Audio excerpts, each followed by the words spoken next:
Friends, army soldiers struggles, life of the history, wars. You can see this video, real life of the incidents. Don't miss it. Friends, you see the first time my channel, please like and subscribe. It's 1939. The world stands on the edge of destruction. Hitler's armies march across Europe. Britain and France declare war on Germany. But far away in the east, another storm is brewing. What if India had already been free? What if, in this darkest hour of humanity, a free Indian nation had risen to fight, not as a colony, but as a superpower in the making? In this alternate reality, India gained independence in 1937, 2 years before the war began. The Indian National Congress forms the first democratic government. Jawaharlal Nehru becomes Prime Minister, Subhas Chandra Bose the Defense Minister, and Sardar Vallabhbhai Patel oversees national unity. The young nation dreams of peace, but the world is burning. When Japan attacks China and later joins Hitler's Axis, the Indian Ocean becomes the next battleground. Britain, desperate for allies, turns to India, now a powerful independent neighbor. The question before the Indian cabinet: should India enter the war? Subhas Chandra Bose warns, if India stays silent, the Axis will reach its shores.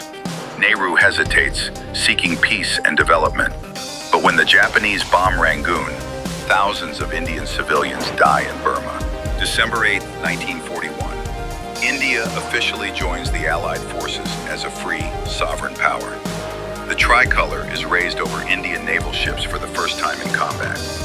Indian divisions are deployed to defend Southeast Asia, from Burma to Singapore.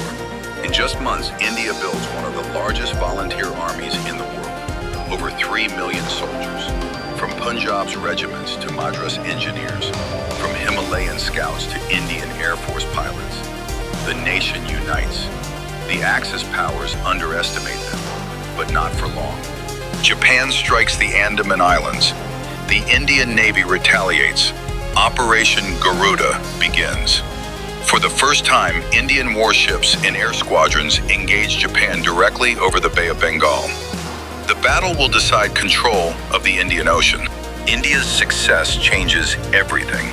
Churchill is forced to recognize India as a full ally, not a colony.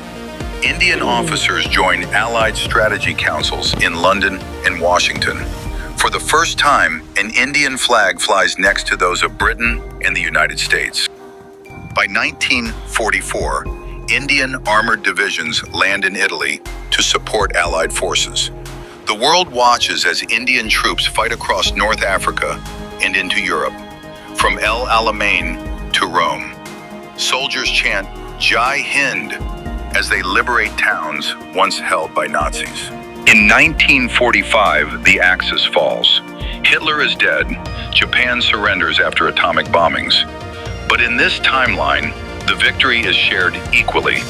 India stands tall, no longer under empire, but as one of the world's great powers. Post-war, India becomes a founding member of the United Nations, co-writing the Charter of Peace.